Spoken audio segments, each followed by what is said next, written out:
We are fine sir, and you sir? हम तो always fine ही रहते हैं अमर जी।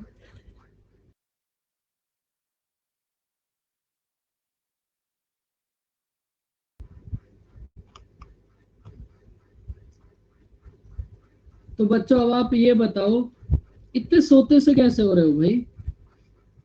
इतनी नींद में रहोगे तो आप क्या ही पढ़ोगे? एक्टिव मोड पे रहा करो भाई।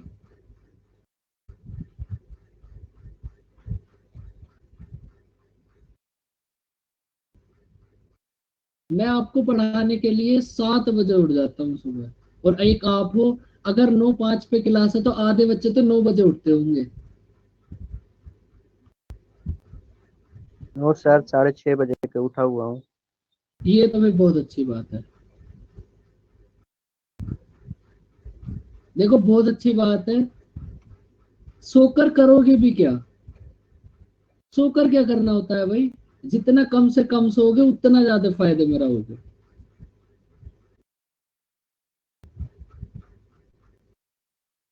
सोना तो एक ऐसी चीज है जिसमें सबको मजा आता है, सबको, लेकिन फिर भी कम, बहुत जितना सोना कम कर दोगे ना।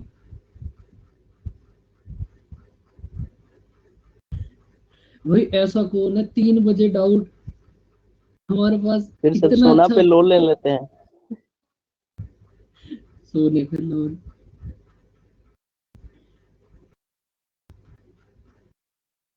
प्रीति बेटा ऐसा कहाँ पर लिखा हुआ है? ये तो आपको पता है कि 8, पहली बात तो हमने तो 6 घंटे सुना था आज तक। 6 घंटे की नींद जरूरी होती है, और उसमें भी आपको ये तो पता है नींद 8 घंटे की जरूरी होती है, और पढ़ना कितने घंटे जरूरी होता है ये नहीं पता। नींद से मजाक नहीं। ये सबको पता है कि बाबा रामदेव ने और 3-4 साइंटिस्टों ने ये बोला है कि 6 घंटे सोना चाहिए। कभी ये भी तो सोचो, उन्होंने कुछ ये ऐसा भी तो बोला होगा कि 6 घंटे अगर सो रहे हो तो कम से कम 15 घंटे पढ़ा करो। पहले वाली लाइन स्किप कर दी, बाद वाली भी पूरा फोकस है, 6 घंटे जरूर सोना है, और आपने तो 6 से भी 8 कर दिए। घोर कलयुग। 8 घंटे कौन सोता है भाई? आज क्या वो कॉन्ग्रुएंसी वगैरह करेंगे? कॉन्ग्रेंसी पहले कुछ क्वेश्चन देख लेते हैं, रह गए होंगे तो। आप बोल रहे थे नेक्स्ट वीक से अपन ये शुरू कर देंगे, बाकी जितने हाँ, क्वेश्चन है कॉन्ग्रेंसी वो तो 2 मिनट का देखेंगे। टॉपिक है, अभी इन क्वेश्चन को करके कॉन्ग्रेंसी को ही करेंगे। ये नहीं ना ब्लैंक स्लाइड है यहाँ, मेरे सब याद रहता है निमेश। पर वो वाला डाउट रह गया मेरा। कौन सा डाउट बेटा? एक तो भाई आपके डाउट नहीं खत्म हो रहे। मेरे नहीं होंगे सर खत्म है एग्जाम खत्म होने तक। एग्जाम भी तो एग्जाम होके जो लग जाएगी आपकी, लेकिन मुझे लग नहीं रहा डाउट निपट पाएंगे। कौन सा डाउट बताओ? वो है ना टाइम एंड वर्क वाला, जो सबसे लास्ट M1। वाला? हाँ, मतलब उसमें जो उसमें क्या कॉन्सेप्ट यूज डाउट? हुआ है ना वो मतलब समझ नहीं आ रहा वर्किंग उसका। उसमें कर वर्क क्या ये रहा है है, एग्जैक्टली हम? उसमें ये कर रहा है कि आपकी फैमिली किसी वर्क को 10 दिन में कर रही है, तो आपका कंपेयर आपके चाचा की फैमिली से करा जा रहा है। भाई आपकी फैमिली में जितने लोग हैं, जितने घंटे काम करके उसको इतने दिन में कर रहे हैं, तो अगर आपके चाचा की फैमिली किसी वर्क को इतने घंटे में इतने टाइम में करेगी तो उन्हें कितना टाइम या कुछ भी पर लगेगा। वो वर्क से कैसे डिवाइड कर देते हैं हम, वो समझ में नहीं आ रहा। वो 1/एफिशिएंसी जैसा कुछ बन रहा है, वो समझ में ही नहीं आ रहा मेरे। चलो समझ आ जाएगा, तो नहीं आ रहा तो आ जाएगा। वैसे उसमें दो फैमिलीज समझ लो, दो फैमिलीज के बीच में कंपैरिजन करा है। हाँ वो तो समझ में आ रहा, मतलब मैन वुमेन चाइल्ड है, तीनों की एफिशिएंसी अलग है, तो बस अब रेशियो लेके अर्थमेटिक में तीनों को। उससे ज्यादा क्या समझना होता है? समझना है तो यहाँ समझो, वहां तो चीजें फिक्स है जो लिखी हुई हाँ हैं। ये तो है। वहां तो उसमें कुछ भी नहीं कर सकते तुम। फिर भी एक बार वो डिस्कस करना ही है सब क्वेश्चन, मतलब कोई अच्छे नहीं, से कर हो नहीं रहा लेंगे, वैसे वाले। हाँ कर लेंगे।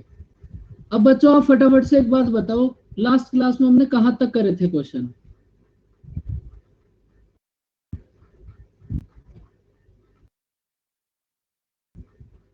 हाँ सर। बोलो।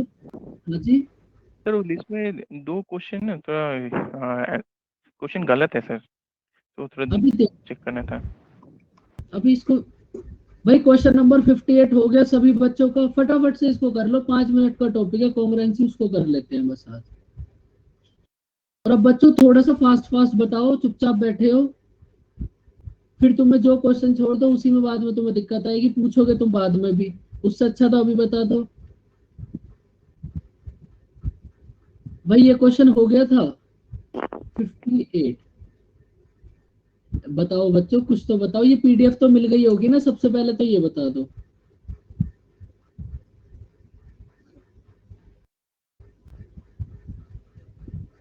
पीडीएफ नहीं मिली भाई, ऐसा कैसे हो सकता है?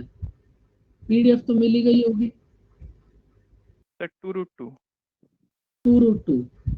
भाई फटाफट से बताते चलो, कोई ऐसा क्वेश्चन जो ना हुआ हो। आंसर होगा 2√2। 5 मिनट का टॉपिक है बस, कोंग्रेंसी, इसके बाद उसको कर लेंगे। ये हो गया था बच्चों।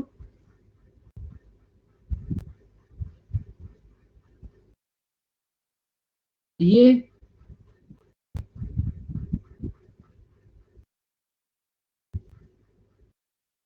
इतने सुस्त बच्चे हैं ना, बहुत ज्यादा। भाई मैं आपको क्वेश्चन दिखा रहा हूं, आप बस ये बता देना कौन सा नहीं हुआ।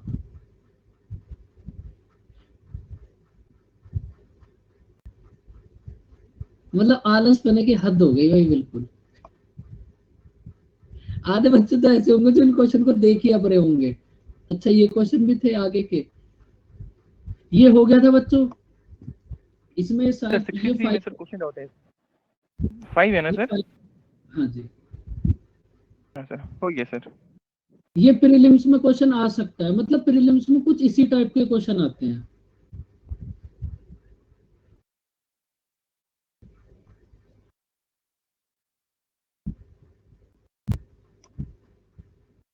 ये हो गया था बच्चों, बोलते रहो।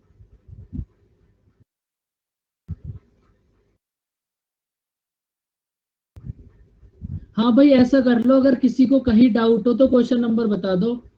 लेकिन आधे बच्चे तो ऐसे होंगे एनीवेज जिन्होंने इसको ओपन ही करके नहीं देखा होगा, जो ऐसा सोच रहे होंगे कि बाद में करेंगे। ये क्वेश्चन सीपीओ में आया था, ये हो गया था बच्चों। हाँ सर, हो गया सर। ये मेंस में आया था। ये तो शायद मैंने आपको बताया भी था लास्ट क्लास में।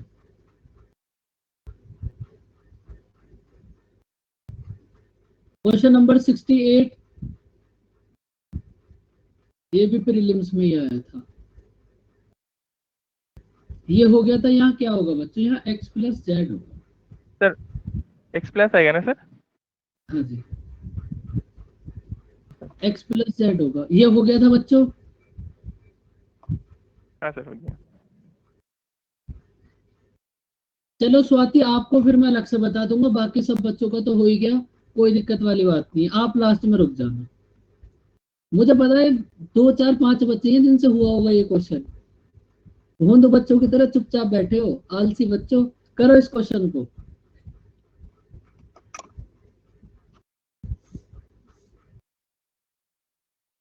बताओ संजीत कैसे करा?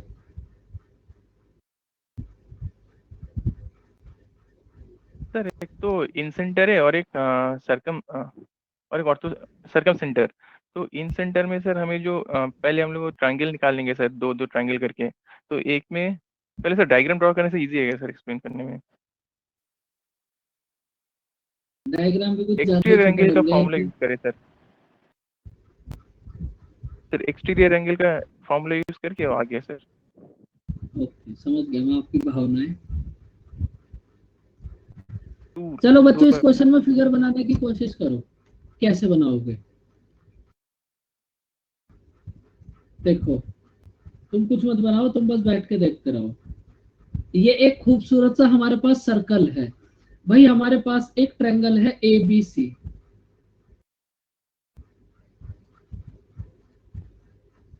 इसमें I है आपके पास इन सेंटर, और O है आपके पास सरकम सेंटर। आपने क्या करा, AI को आगे एक्सटेंड करा, जो इस सर्कल को मिलेगा कहां? D पर।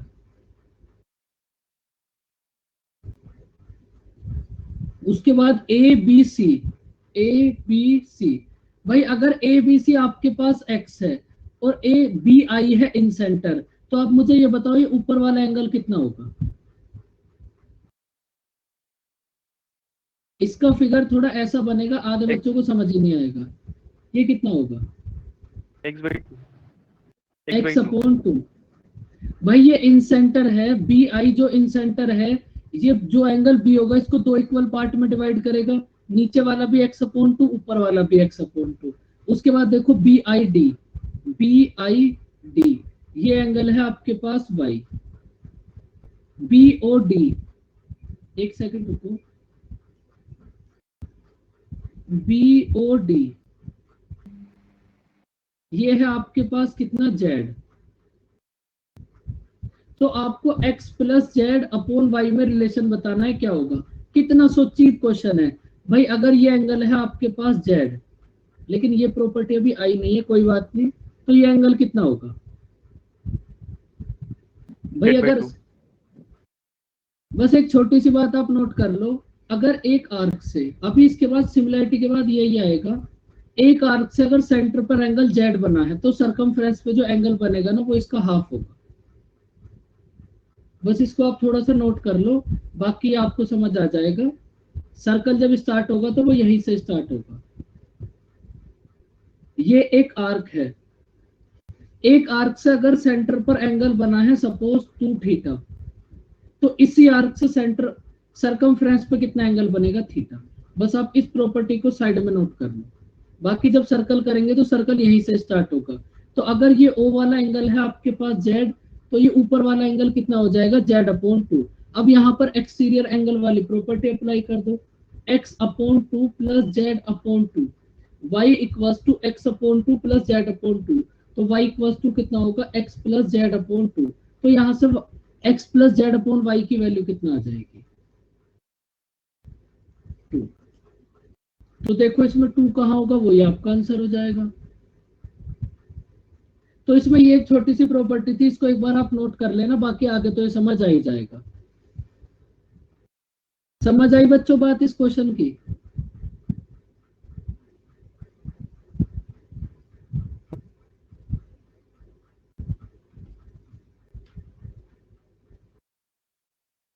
कितना खूबसूरत सर्कल बना है।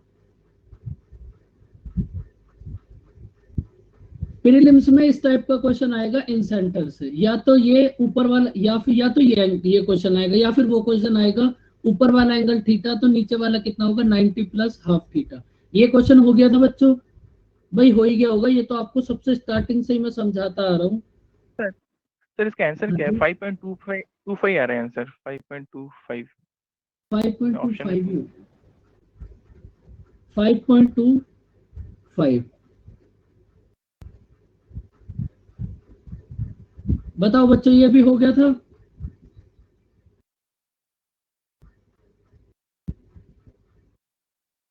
बोलते रहो बच्चों, एक तो तुम चुप इतना रहते हो। ये क्वेश्चन हो गया था बच्चों? तुमसे नहीं होता कुछ भी, तुम्हारा अभी टेस्ट लेने लगो ना, चुप बैठ रहोगे, वहां नंबर आते हैं तुम्हारे 5, हो तुमसे सब कुछ जाता है। भाई इस क्वेश्चन के साथ तो एक फिगर भी थी बहुत खूबसूरत सी, कहाँ गई वो फिगर?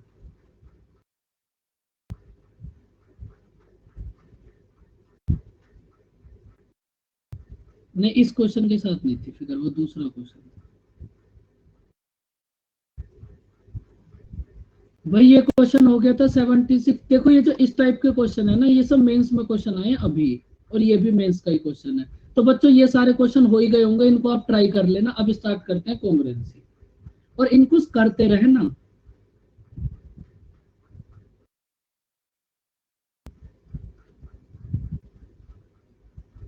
कॉन्ग्रुएंसी का मतलब क्या होता है बताओ, इसको स्टार्ट करो आप। बहुत इजी सा टॉपिक, अभी 10 मिनट में हो जाएगा। सिमिलैरिटी तो अलग है, कॉन्ग्रुएंसी अलग है। कॉन्ग्रुएंसी के बाद सिमिलैरिटी आएगी। सर आइडेंटिकल ट्रायंगल्स जो कि ओवरलैप कर रहे हैं सर। बिल्कुल भाई, कुल मिलाकर कॉन्ग्रुएंसी, भाई मैंने आपको सारे क्वेश्चन करा दिए, ये क्वेश्चन सिर्फ इसीलिए कराए थे कि अभी अगर आपके हमारे पास आंसर की नहीं है, लेकिन क्लास में तो सब हो ही गए। आंसर की तो सब चीज की मिलेगी, लेकिन थोड़ा सा समय लगेगा। जैसे आपको कंपाउंड इंटरेस्ट मिलेगा आज या कल में, तो उसकी आंसर की पूरी रेडी हो गई। कुछ थोड़ी बहुत चीजें इधर उधर है, वो ठीक करनी पड़ेंगी। Good morning sir. Good morning Sandeep. Sir compound interest क्या मतलब क्वेश्चंस? क्वेश्चंस मिलेंगे कंपाउंड इंटरेस्ट के। अच्छा, जैसे वो प्रॉफिट लॉस परसेंटेज के दिए है वो वाले। तो 150 के अप्रोक्स क्वेश्चन कंपाउंड इंटरेस्ट के, 150 के अप्रोक्स क्वेश्चन सिंपल इंटरेस्ट के, और कम से कम 200 क्वेश्चन दोनों के मिक्स। बढ़िया है। तो आप अब कुल मिलाकर अब कहीं पे पैसे वेस्ट मत करना, किसी बुक में कहीं भी।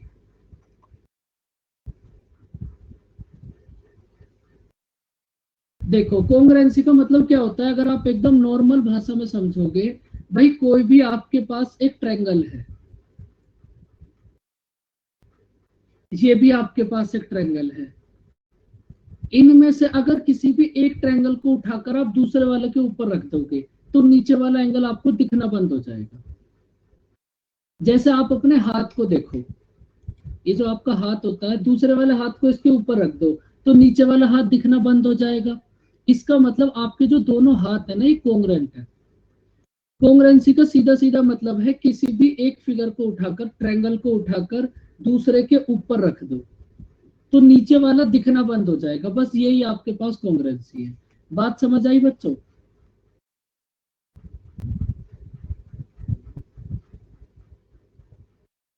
अब देखो, जितना भी अच्छे स्टैंडर्ड के क्वेश्चन होंगे, जितना भी बड़ा गेम होगा, वो सब इसी के ऊपर चलेगा।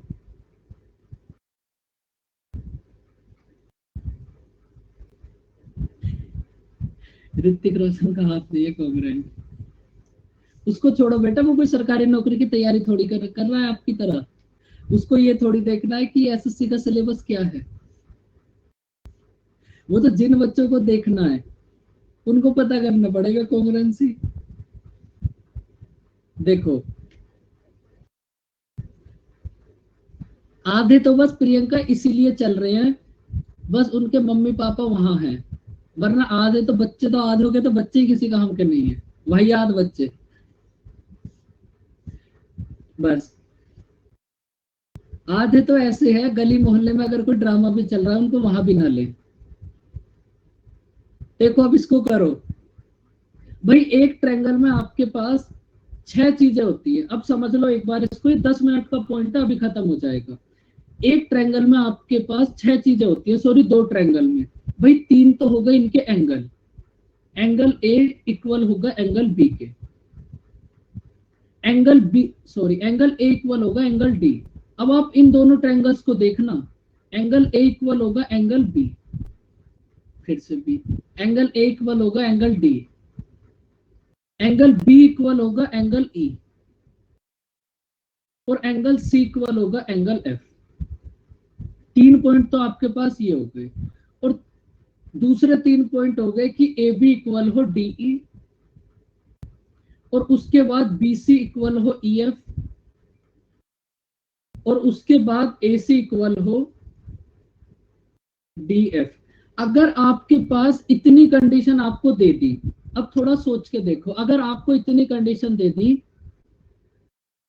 कि आपको तीनों एंगल इक्वल है, तीनों साइड इक्वल है, भाई फिर तो एक बच्चे से बच्चा भी बता देगा कि ट्रायंगल ए बी सी और ट्रायंगल डी ई एफ ये दोनों कॉन्ग्रुएंट होंगे। भाई अगर आपको ये बता दिया तीनों तो इन दोनों के एंगल इक्वल है और तीनों साइड इक्वल है, फिर तो कोई भी बता देगा कि ये दोनों ट्रायंगल कॉन्ग्रुएंट है। लेकिन कभी भी आपके लिए इतना, ये जो 6 पॉइंट है आपके पास, अगर आपको ये बता दिया कि ये 6 के 6 इक्वल हैं, फिर तो कोई भी बता देगा ये कॉन्ग्रुएंट है। लेकिन इसमें से भी मिनिमम 3 पॉइंट ऐसे हैं, अगर वो मिनिमम 3 पॉइंट कॉमन है तभी भी जो ट्रायंगल है आपके पास कॉन्ग्रुएंट होगा, और आपको वो 3 कॉमन वाले पॉइंट पढ़ने हैं। क्योंकि अगर एग्जामिनर इतना कुछ बता देगा फिर बचेगा ही क्या क्वेश्चन के अंदर। तो अब आप सबसे पहले मुझे बताओ, इनमें सबसे फर्स्ट पॉइंट क्या होगा? कॉन्ग्रुएंसी का सीधा सीधा मतलब है एक चीज को उठाकर दूसरे के ऊपर रख दो तो नीचे वाला दिखना बंद हो जाएगा। बहुत ज्यादा मैथमेटिशियन बनने की कोशिश मत करना कि 12th की क्लास बुक लेकर आ रहे हो, उसमें से डेफिनेशन पढ़ रहे हो, उससे बस मन की शांति मिलेगी आपको। देखो इसका सबसे फर्स्ट पॉइंट होगा आपके पास side angle side. Side angle side, इसका सबसे फर्स्ट पॉइंट है बच्चों आपके पास साइड एंगल साइड। इसका मतलब क्या है बताओ? दो साइड्स और included angle. Side angle side का मतलब है कोई भी दो साइड इक्वल हो। देखो जैसे आपके पास, सबसे पहले तो हम दो ट्रायंगल बना लेते हैं।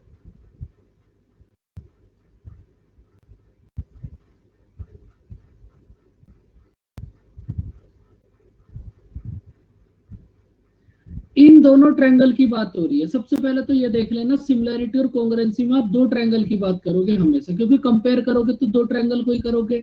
भाई आपको एक बात बता दी, कोई भी दो साइड इक्वल कर दो आप। जैसे आपने इन दोनों साइड को इधर से और इन दोनों साइड को इधर से इक्वल कर दिया, जो भी दो साइड इक्वल है उनके बीच का एंगल इक्वल होना चाहिए।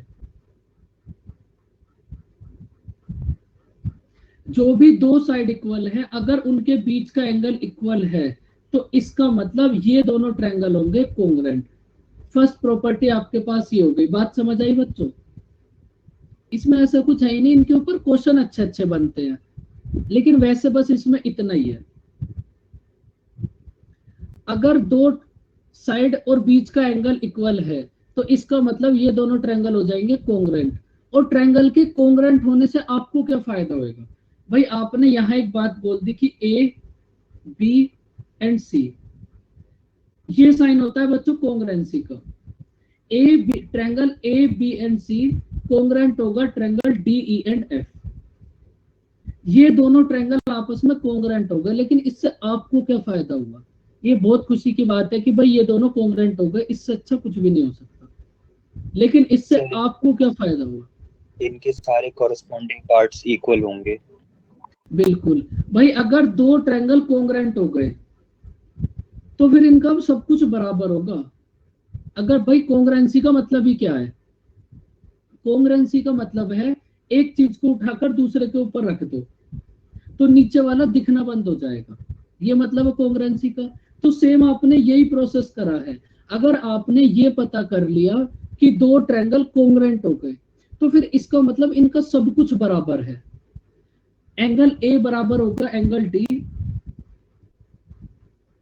एंगल बी बराबर होगा angle E, angle C equal होगा एंगल एफ, और उसके बाद ए बी इक्वल होगी डी ई। देखो इसको लिखने का भी आप तरीका देख लो। अगर आपके पास, देखो समझ लो इसको,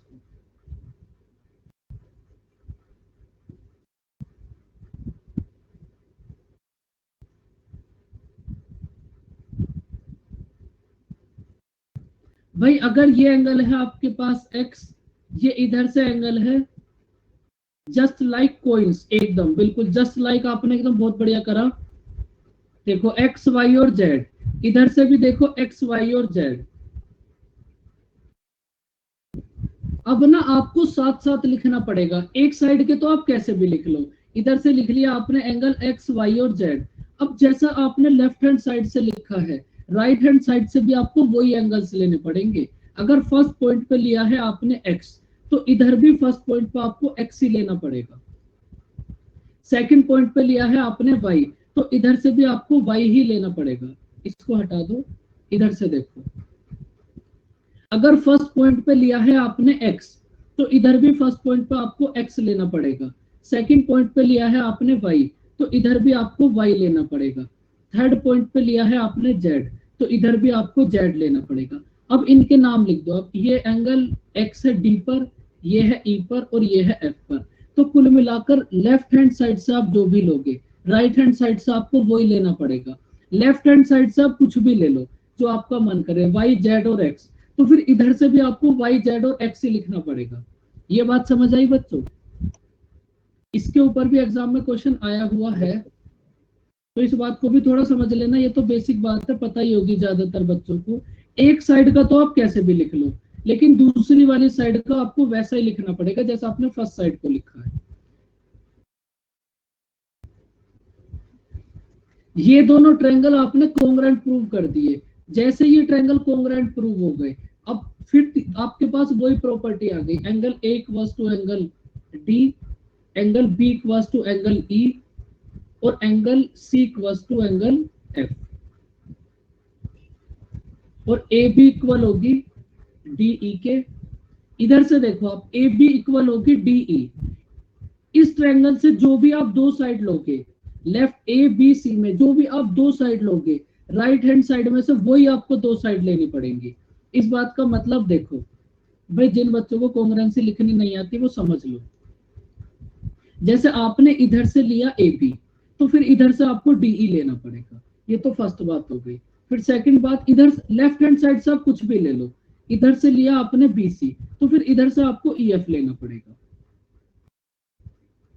और अगर इधर से लोगे आप ए सी, तो आप बताओ इधर से क्या लेना पड़ेगा। लेफ्ट हैंड साइड से लिया आपने ए सी, तो राइट हैंड साइड से क्या लेना पड़ेगा आपको, डी एफ। Yes sir. तो एक जो ट्रायंगल ए बी सी है, इसको तो आप कैसे भी लिख लो, ए बी सी लिख लो, बी सी ए लिख लो, सी बी ए लिख लो, कुछ भी लिख लो, लेकिन लेफ्ट हैंड साइड वाले को भी फिर ऐसे लिखना पड़ेगा। तो ये हो गया आपके पास कॉन्ग्रुएंसी का first point, side angle side, जो भी दो साइड इक्वल है उसके बीच का एंगल इक्वल होना चाहिए। उसके बाद सेकंड पॉइंट बताओ बच्चों क्या होगा,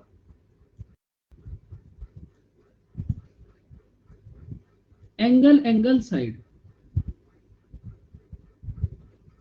इसमें ऐसा कुछ भी नहीं है समझाने वाली बात, इसको तो बस आपको अप्लाई करना आना चाहिए कि अप्लाई कैसे करोगे, वो आपको क्वेश्चन से ही समझ आए। इनको तो बस नोट कर लो आप। इसके बाद हम 40-50 क्वेश्चन इसी के ऊपर बेस करेंगे। एंगल एंगल साइड, इसका मतलब क्या है बोलो।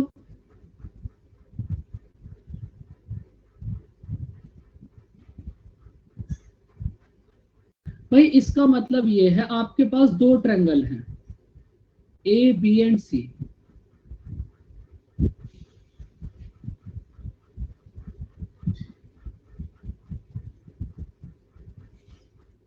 आपके पास दो ट्रायंगल हैं A B and C, D E and F. तो आप मुझे यहां से एक बात बताओ, आपको आपके पास अभी सेकंड प्रॉपर्टी है एंगल एंगल साइड। तो इसका मतलब ये है कोई भी तो दो एंगल इक्वल हो, आप किसी भी दो एंगल को इक्वल कर दो। ये एंगल अगर x है, जिसको आपका मन करे उस दो एंगल को इक्वल कर दो। ये एंगल अगर आपके पास x है, तो आपने इसको इधर से x बना लिया। ये एंगल अगर आपके पास y है, तो आपने इसको इधर से y बना लिया। भाई क्वेश्चन, आपके पास सेकंड प्रॉपर्टी है एंगल एंगल साइड, दो तो एंगल इक्वल हो और कोई भी एक साइड इक्वल हो। दो एंगल इक्वल हो गए, कोई भी एक साइड इक्वल हो गई। जैसे कोई दो एंगल और एक साइड इक्वल हुई, ये दोनों ट्रायंगल हो गए आपस में कोंग्रुएंट। और ट्रायंगल के कोंग्रुएंट होने से आपको क्या फायदा हुआ, आपको वो फायदा हुआ जो अभी अभी समझाया था, angle A equals to angle D, angle B equals to angle E. भाई आप एक बात बताओ, अगर एक ट्रायंगल के दो एंगल इक्वल हैं, तो थर्ड वाले तो खुद इक्वल हो जाएंगे। भाई अगर दो ट्रायंगल है, इसके दो एंगल आपको इक्वल दे दिया, थर्ड वाले तो खुद इक्वल हो जाएंगे। तो इस एंगल एंगल साइड में कुल मिलाकर आपको ये बोलना चाह रहा है कि तीनों एंगल इक्वल है और एक साइड इक्वल है। क्योंकि जैसे ही आपको ये बात बता दी कि दो एंगल इक्वल है, अगर दो एंगल इक्वल हो गए, देखो ये है सपोज 60, ये है 50, कोई भी ले लिया करो जब आपको कहीं भी दिक्कत आए, इधर है 60 इधर है 50, तो आप इस फर्स्ट वाले में मुझे ये सी वाला एंगल बताओ फटाफट से कितना होगा। 70। और इस सेकंड वाले में ये एफ वाला एंगल कितना होगा, इधर से भी 70। भाई अगर दो ट्रायंगल के दो एंगल को आपने इक्वल कर दिया, तो थर्ड वाले तो खुद से इक्वल हो गए। तो इसका मतलब यही है कि एग्जामिनर ने आपको इनडायरेक्ट तरीके से यही बता दिया कि भाई तीनों एंगल इक्वल है और एक साइड इक्वल है। लेकिन फिलहाल अब आप इस प्रॉपर्टी को देखो, आपके पास दो एंगल इक्वल हैं और एक साइड इक्वल है, जहां भी ये प्रॉपर्टी है वहां पर दोनों ट्रायंगल हो जाएंगे कोंग्रेंट। और ट्रायंगल के कोंग्रेंट होने से आपको क्या फायदा होगा? फायदा तो आपको पता ही है। आपने इधर से लिखा ए बी एंड सी और इधर से लिखो आप डी ई एंड एफ, तो वही प्रोसेस होगा। अगर इधर से लोगे आप ए बी तो इधर से लेना पड़ेगा आपको डी एफ। अगर इधर से लोगे आप बी सी तो इधर से लेना पड़ेगा ई एफ।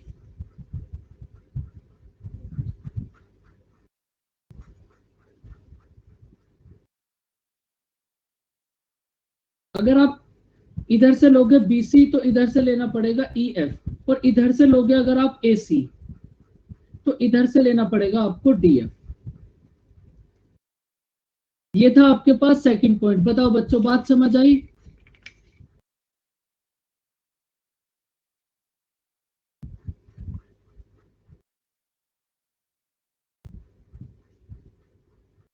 अब बताओ थर्ड पॉइंट क्या होगा?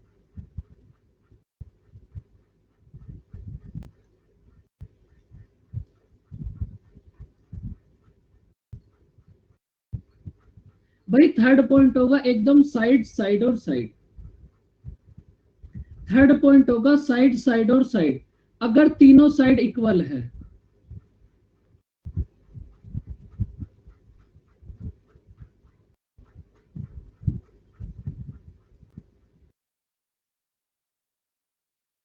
अगर तीनों साइड्स इक्वल हैं, मतलब ए बी इक्वल है आपके पास डीई, बीसी इक्वल है आपके पास ईएफ और एसी इक्वल है आपके पास डीएफ। अगर तीनों साइड इक्वल हैं तो भी इसका मतलब यही है कि ये दोनों ट्रायंगल होंगे कोंग्रेंट। और ट्रायंगल्स के कोंग्रेंट होते ही आपको क्या मिलेगा कि इनके तीनों एंगल भी आपस में इक्वल होंगे। भाई अगर साइड इक्वल है और ट्रायंगल कोंग्रेंट होंगे तो इसका मतलब इनके एंगल भी तो इक्वल होंगे ना। तो अब की बार बस एंगल नोट कर लो।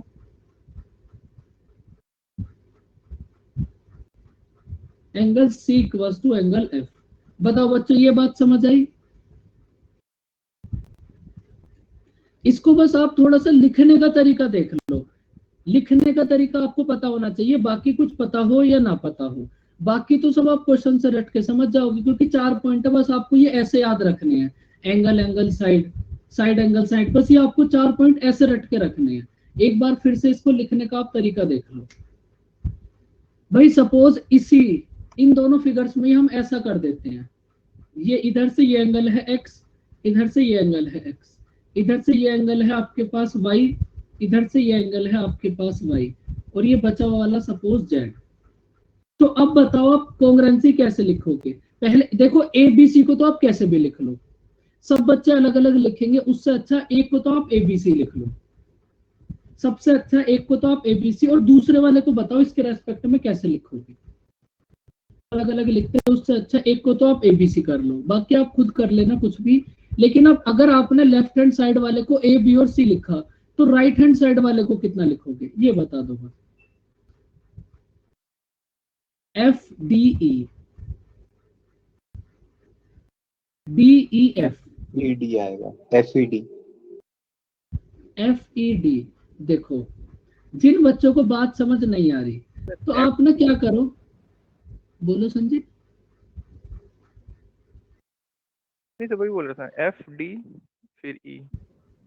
F E. देखो आपको अगर समझ ना आए ना, आप क्या करो, इधर से देख लो, ये जो आपने ए बी और सी लिखे हैं, इसको ऊपर से देखो, ए पर कौन सा एंगल है x, बी पर z, इधर से लिखा है आपने x, z और y, तो इधर से भी आपको यही लिखना पड़ेगा। सबसे पहले आप इन्हीं को लिख लो, x, z और y। नहीं, आपको कहाँ इग्नोर कर दिया मानस? इधर से थोड़ा सीरियस टॉपिक चल रहा है ना ये, इसमें थोड़ी सी भी मिस्टेक हुई तो फिर गड़बड़ हो जाएगी। नहीं, मैं आपको अब बोल देता हूँ, हेलो मानस कैसे हो आप? ये तो बहुत पाप हो गया अगर ऐसा आपने हेलो बोला और मैंने ध्यान नहीं दिया। तो इधर से जैसे आपने ए बी सी में से एंगल लिख लिए x, z और y, तो अब सेम यही एंगल्स आपको इधर से भी लिखने पड़ेंगे। अब देख लो एंगल एक्स के वहां पर कौन सा एंगल है, जहां पर एंगल एक्स है वहां कौन सा वर्टेक्स है, इधर है एफ। जहां पर एंगल जेड है वहां पर कौन सा वर्टेक्स है, ई।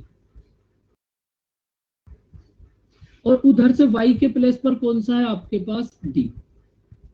एक साइड वाले को तो आप कैसे भी लिख लो, दूसरे साइड वाले को आपको उसी के रेस्पेक्ट में लिखना पड़ेगा। अगर इधर वाले को आप ऐसे लिखोगे एक्स वाई और जेड, तो फिर इधर वाले को भी आपको एक्स वाई और जेड ऐसे ही लिखना पड़ेगा। बताओ बच्चे, ये बात समझ आई अब? Yes sir.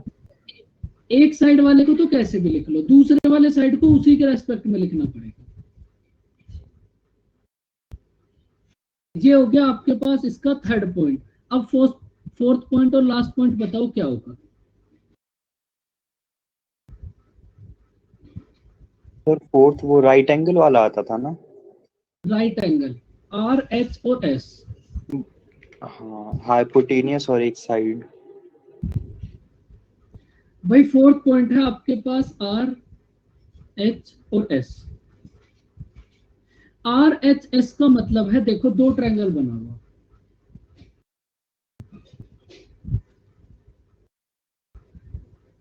भाई आर से मतलब है राइट एंगल, एच से मतलब है हाइपोटेनियस, एस से मतलब है साइड। देखो ये क्या होगा आपके पास, ए बी सी, इधर से भी इसको लिख लो डी ई एंड एफ। देखो आपको बोला है एक तो राइट एंगल है, इसका मतलब ये आपके पास हो गया राइट एंगल, इधर भी ये हो गया आपके पास राइट एंगल। उसके बाद आपके पास दोनों में हाइपोटेनियस इक्वल है। सपोज इसको ए कर लो, और उसके बाद आपके पास एक साइड इक्वल है, सपोज इस साइड को बी कर लो। तो आप मुझे ये बताओ इधर से ये बीसी कितना होगी। भाई वहां आपको बोला है एक तो राइट एंगल है, तो हमने दोनों जगह बी और उधर ई राइट एंगल बना लिए। उसके बाद आपको बोल दिया कि एच इक्वल है, तो हमने दोनों जगह एच को इक्वल कर दिया। उसके बाद हमें बोला है कि भाई एक और साइड है जो और भी इक्वल है, तो हमने इधर से ए बी और उधर से डी एफ दोनों को इक्वल कर दिया बी बी। तो अब आप मुझे ये बताओ इधर से बी सी कितना होगा।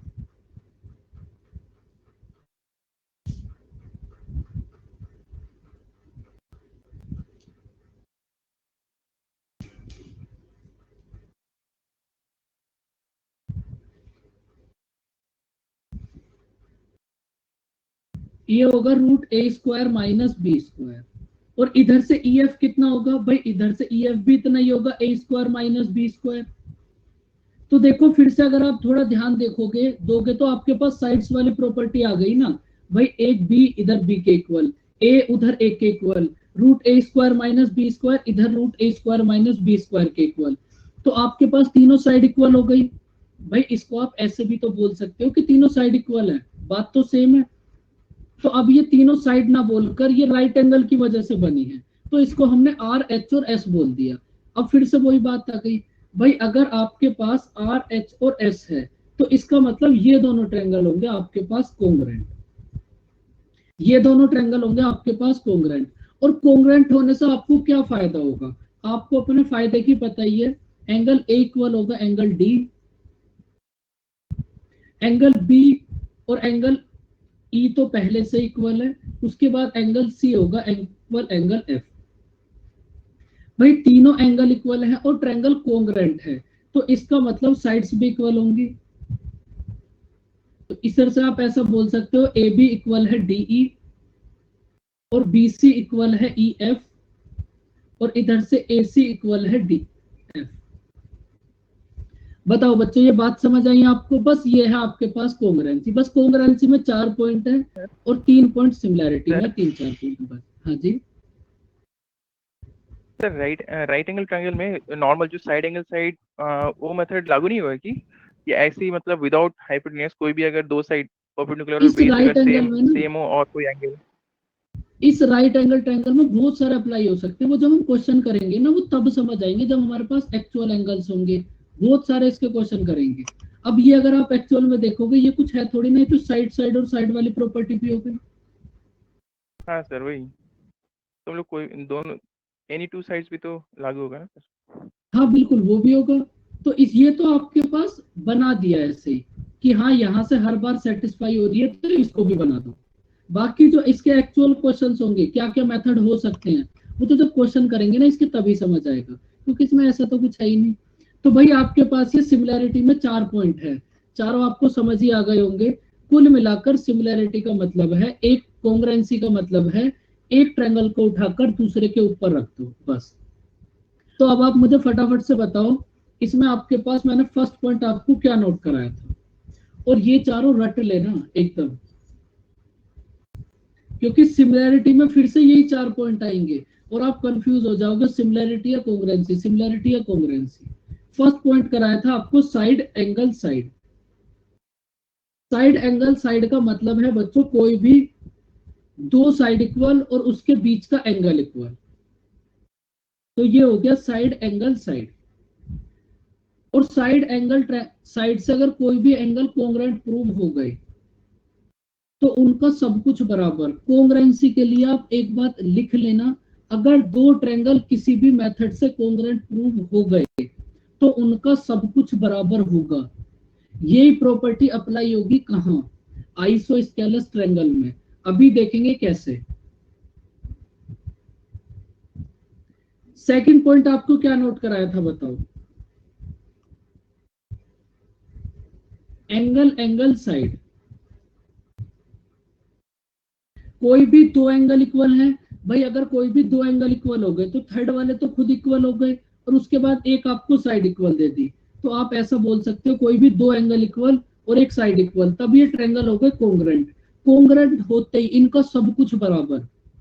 इस बात को आप याद रखना, दो ट्रायंगल अगर कॉन्ग्रुएंट हो गए तो इनका सब कुछ बराबर होगा, चाहे वो कुछ भी हो इनके अंदर, इन सेंटर की रेडियस, सरकम सेंटर की रेडियस, एरिया, वो कुछ भी हो, अगर ट्रायंगल कॉन्ग्रुएंट हो गए तो उनका सब कुछ बराबर होगा।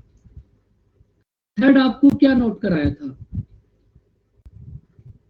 सेकेंड पॉइंट में ये जो साइड है ये इन दोनों एंगल्स के बीच वाला भी हो सकता है या फिर कोई भी और साइड हो सकता है, राइट? कोई भी साइड हो, कोई भी, ओके। कोई भी साइड। साइड और साइड, तीनों साइड इक्वल हैं भाई, दो ट्रायंगल हैं उसकी तीनों तीनों साइड इक्वल है, तो अगर आप एक को उठाकर दूसरे के ऊपर रखोगे तो बात बन सकती है। बाकी एग्जैक्ट तो आपको क्वेश्चन में ही समझ आएगा, मैं आपको बार बार बता रहा हूँ। फोर्थ क्या होगा, क्योंकि अब इससे आप क्या समझोगे, क्वेश्चन तो होने चाहिए ना। फोर्थ क्वेश्चन करेंगे हम इसके ऊपर, आरएचएस। तो अब आपको यहां से आप एक बात समझ लो जो मैं आपको बार बार से समझाना चाह रहा हूं, अगर दो ट्रायंगल किसी भी मेथड से कॉन्ग्रुएंट प्रूव हो गए तो उनका सब कुछ बराबर। ये बात समझ आई बच्चों?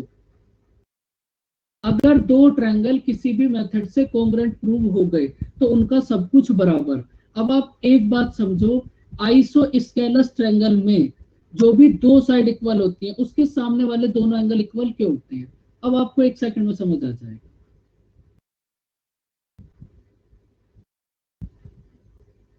ये है आपके पास ए, बी एंड सी। सबसे पहले आपने क्या करा, एडी ड्रॉ करा। एडी को आप क्या मानोगे, कुछ भी मान लो, चलो पहले परपेंडिकुलर ड्रॉ कर लो। सपोज ये है 90 डिग्री।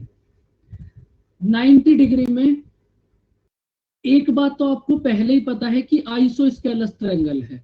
अगर आइसोस्केलस ट्रायंगल है तो ये दोनों साइड्स आपस में इक्वल होंगी, और ये जो बीच वाली साइड है एडी, ये दोनों में कॉमन है, ये भी इक्वल होगी। तो बताओ आपने यहाँ कौन सी प्रॉपर्टी अप्लाई कर दी? RHS। RHS अप्लाई करते ही ये ट्रायंगल हो गए आपके पास कॉन्ग्रुएंट। दो ट्रायंगल के कॉन्ग्रुएंट होते ही इनका सब कुछ बराबर। अगर सब कुछ बराबर तो इसका मतलब ये एंगल इस एंगल के इक्वल। इसीलिए आपके पास आइसोस्केलस ट्रायंगल में जो भी दो साइड इक्वल होती हैं उनके सामने के दोनों एंगल इक्वल होते हैं। बताओ बच्चों, बात समझ आई?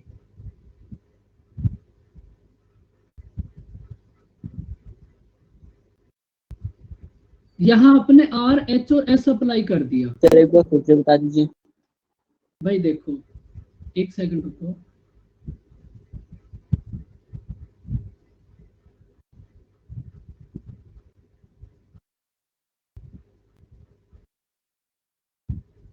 अब बचा क्या है इसके अंदर, ए बी और सी।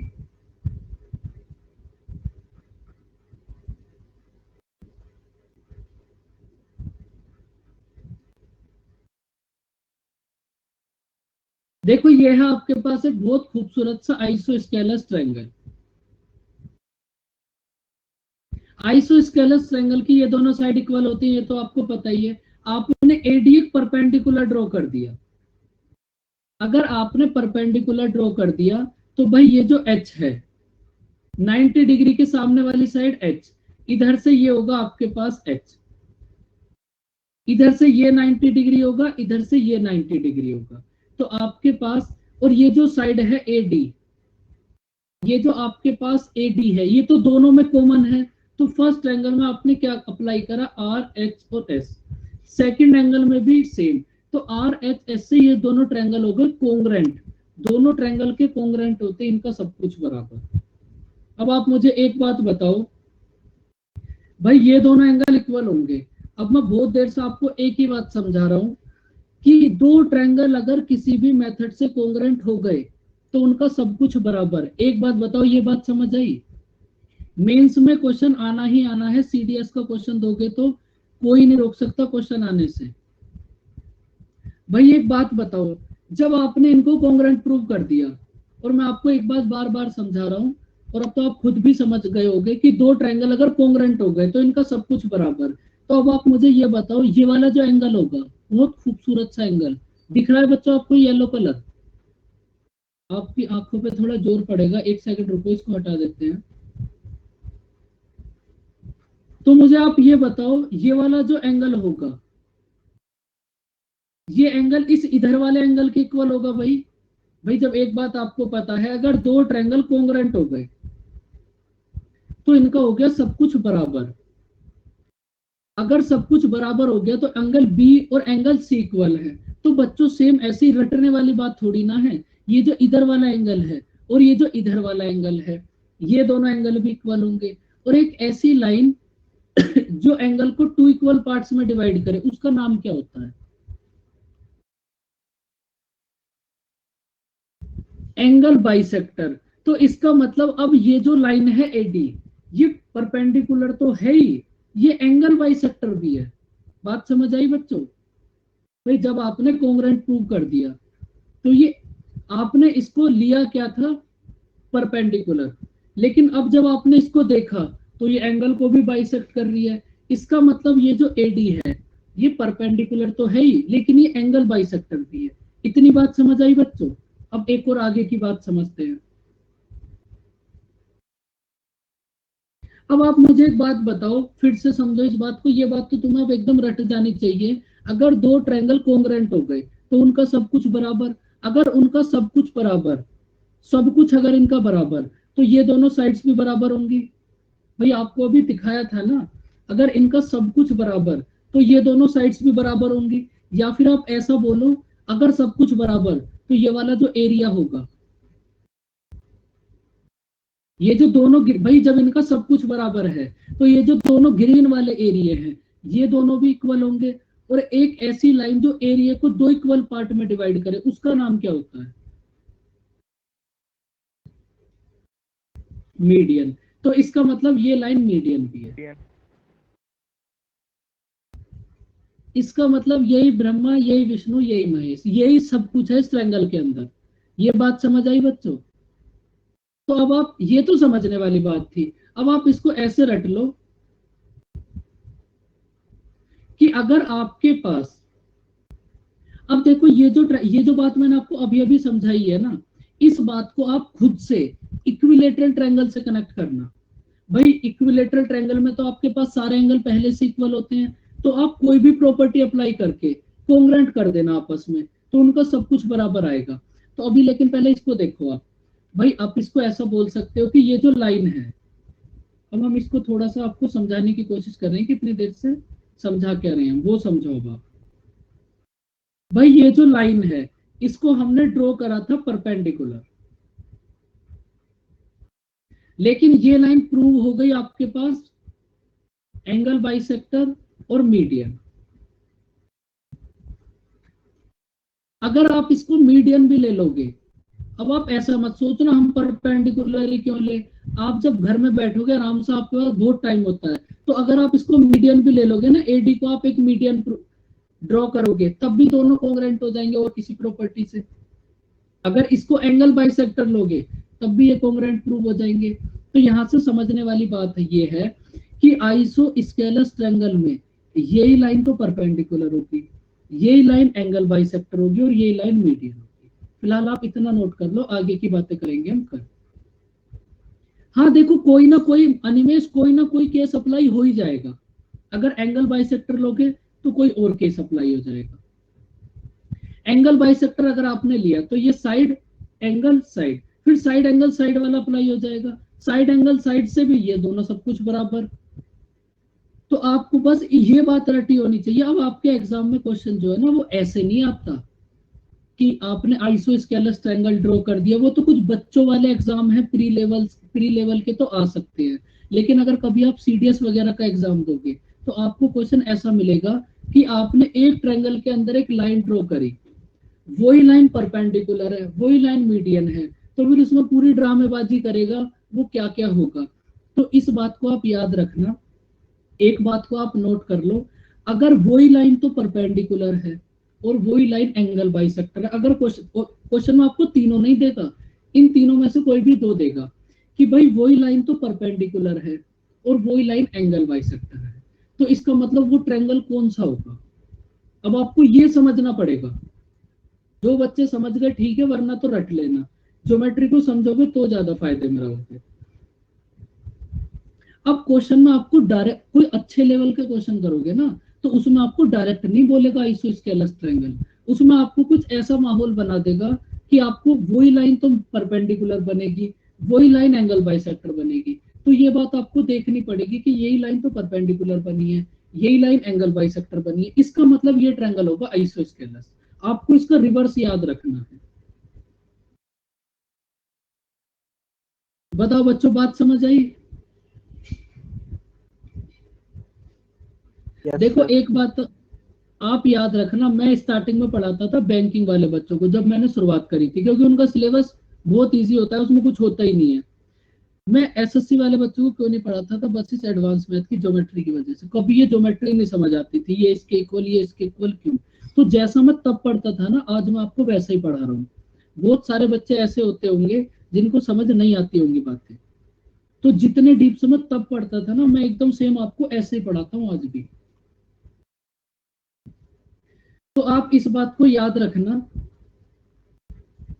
ये जो अभी बात आपको समझाई है, अब आप एक काम करना, आप अब खुद से ये जो प्रॉपर्टी अभी आपको समझाई है इसको इक्विलेटरल ट्रायंगल में अप्लाई करके देखना।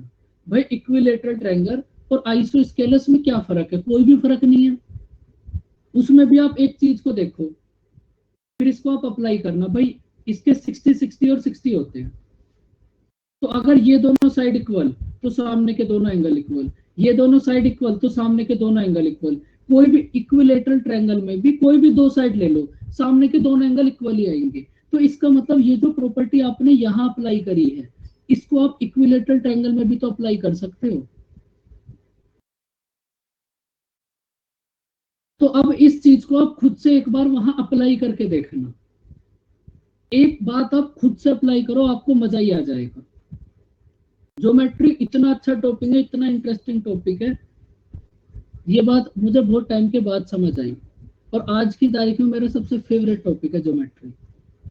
क्योंकि अर्थमेटिक में तो कुछ करना ही नहीं होता, बस लिखी हुई बातें उनको रटते रहो, उसमें क्या करोगे? कुछ भी नहीं कर सकते। समझने वाली और समझाने वाली चीजें तो यहाँ है। बताओ बच्चों, ये बात समझ आई आपको?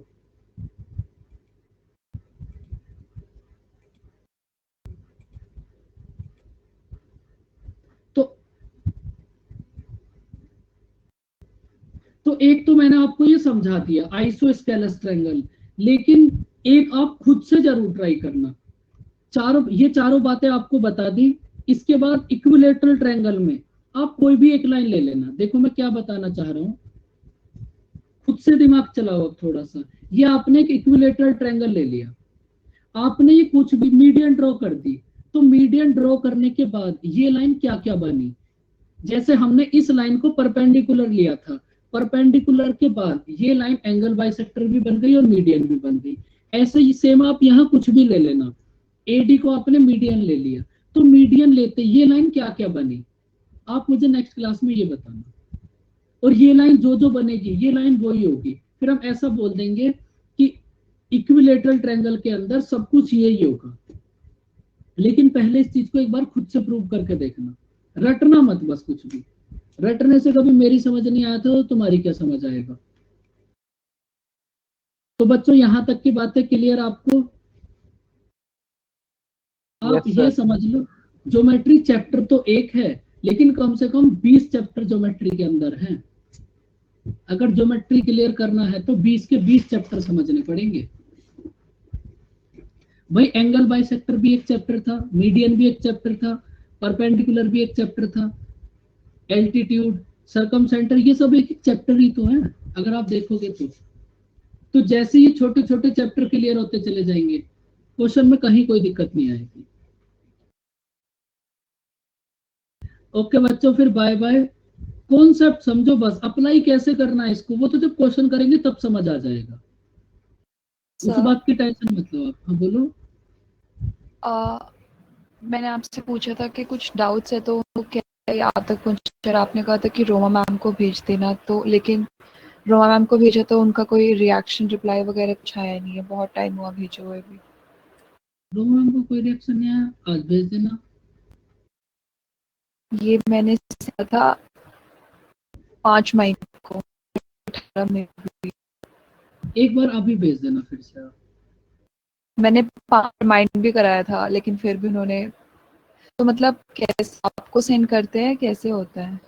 नहीं, आप उनको सेंड करोगे वो हमको सेंड करेंगे। मैं आप उनको अभी भेज दो, मैं उनको कॉल कर दूंगा अभी। Okay sir, thank you. Yes. देखो वो हार्डली रेस्पॉन्ड करते हैं, इसमें तो मैं देखो क्या बोल सकता हूँ। लेकिन अगर कोई मेरे पास तक चीज आती है तो जैसे ही मुझे टाइम मिलता है मैं तो तुरंत उस पर रेस्पॉन्स करता हूँ। बोलो। सर जैसे कोई टॉपिक है जैसे प्रॉफिट लॉस है, तो उसके सर हर एग्जाम में उसके भी टाइप वाइज क्वेश्चन आते हैं। जैसे एयरफोर्स वगैरह का एग्जाम होता है, एयरफोर्स XY ग्रुप का, तो उसमें भी सर जो प्रॉफिट लॉस होता है वो वही नहीं, उसका सिलेबस अलग होता है। मतलब टॉपिक वही रहता है लेकिन शायद क्वेश्चन का पैटर्न अलग रहता है। नहीं, उसमें चैप्टर टॉपिक भी ये नहीं होते, उसके टॉपिक भी अलग हो जाते हैं। सर उसके टॉपिक भी अलग हो जाते हैं एयरफोर्स XY ग्रुप के। उसमें इंटीग्रेशन, डिफरेंशिएशन, ये सब चीजें आने लगती हैं। वो आता है हमारे पास 11th स्टैंडर्ड में जाकर। और ये जो आप पढ़ रहे हो ये पढ़ रहे हो आप 10th स्टैंडर्ड तक का। वो भी इतना डिफिकल्ट नहीं होता, अगर उसको पढ़ोगे तो समझ आ जाएगा। उसमें भी कुछ ऐसा नहीं होता। चलो बच्चों, फिर अब आपका टाइम हो गया। Bye bye, take care. भाई जिनकी नेक्स्ट क्लास है वो फटाफट से ज्वाइन करो। बाय बाय बच्चों।